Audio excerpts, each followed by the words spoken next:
Riwruog jochiw thieth pacho kae KUCO oyango ni ng'anyo margi dhi nyime tok ndalo 21 mane gichiwo notis ne sirikal kalo ka ok oket e tim winjruok mar ogirimiti kata CBA mane giketo e kokgi higni 8 mokalo.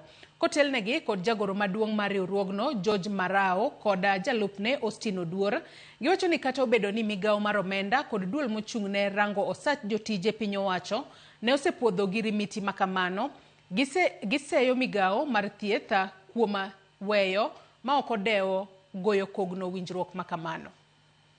Kalure gi mgomo kata ng'anyo mamuol mane wachako tarik 23 kawuono en odiechieng' mar 8 nyaka ne ng'anyo maduong' mar Kenya mangima mar riwruok wan dakteche maneno jotuo to sani onge gima dhi mbele. Kik ng'ato wuondu ni nitiere joma neno jotuo e osiptendego mago jo black.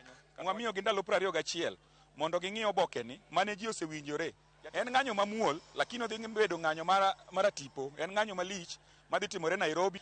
That now the county government have resorted to use interns and force them to see patient, and yet they are not licensed. They have not been qualified to see patient without supervision. But unfortunately, the people who are forcing them, which is the county government, must be held responsible for any action that may befall any patient. Because in Nairobi, I've been told that they are using intern. I've also been told that Kericho is trying to do the same, and also in Meru.